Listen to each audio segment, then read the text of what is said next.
નમસ્કાર દર્શક મિત્રો, @ગુજરાતમાં આપનું સ્વાગત છે। વિશ્વવિખ્યાત યાત્રાધામ ડાકોરમાં સદીઓથી શ્રદ્ધાળુઓ ભારે ઉત્સાહ સાથે દર્શન કરવા માટે આવતા હોય છે। આમાં ખાસ વાત જો આપણે કરીએ તેમના ઇતિહાસની, તો આ મંદિરનો ઇતિહાસ તો સદીઓ પુરાણો છે, પરંતુ હાલ તો મંદિરનો આ ઇતિહાસ બદલાયો છે, કારણ કે ડાકોરના રણછોડરાયજી મંદિરમાં આરતીની પ્રથા બદલવામાં આવી છે। સમાચાર એવા મળી રહ્યા છે કે પ્રથમવાર મંદિરના નિર્ણયના પગલે વારાદારી સેવક દ્વારા રણછોડરાયજી મંદિરમાં ભગવાનની આરતી એ ભગવાનના સન્મુખની નીચે ઉભા રહીને ઉતારવામાં આવી હતી। સિંહાસન કે તેના પાટિયા પર ન ઉભા રહેવાના આદેશ આપવામાં આવ્યા હતા, જેથી પ્રચલિત પરંપરાથી વિરુદ્ધ નીચે ઉભા રહીને રણછોડરાયજીની આરતી ઉતારવામાં આવી હતી।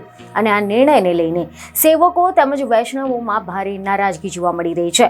હવે જો આપણે આના વિશે ડિટેલમાં વાત કરીએ તો અહેવાલ એવા મળી રહ્યા છે કે ડાકોરમાં વર્ષો જૂની પરંપરા તૂટી છે તેવું કહેવાઈ રહ્યું છે, કારણ કે મંગળા આરતીના વર્ષોથી સિંહાસન ઉપરથી જે આરતી કરવામાં આવતી હતી તે પ્રથા બંધ કરવાનો ટેમ્પલ કમિટીએ નિર્ણય લીધો છે, અને ટેમ્પલ કમિટીએ વારાદારીઓમાં રોષ ફેલાવશે તેવો અગાઉથી જ ભય હતો।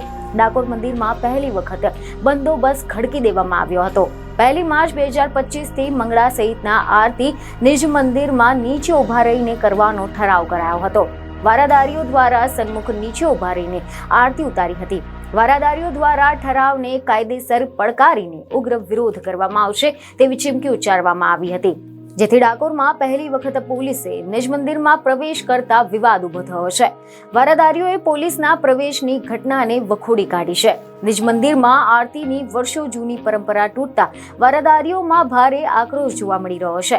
તમે જણાવી દઈએ કે અહેવાલ એવા મળી રહ્યા છે કે ડાકોર મંદિરની સ્થાપના થઈ ત્યારથી વારાદારીઓ દ્વારા પાટિયા પાસે ઉભા રહીને મંગળા આરતી કરવામાં આવી હતી, પરંતુ વારાદારીઓના ખેસ સળગવાની જે ઘટના બની હતી તે ઘટના બાદ ડાકોર ટેમ્પલ કમિટી દ્વારા ગત વર્ષે ડિસેમ્બર મહિનામાં એક બેઠક યોજાઈ હતી, અને આ બેઠકમાં ટેમ્પલ કમિટીના મેનેજરે નવો ઠરાવ દાખલ કરીને આરતીની આ વર્ષો જૂની પરંપરા અટકાવી દીધી છે।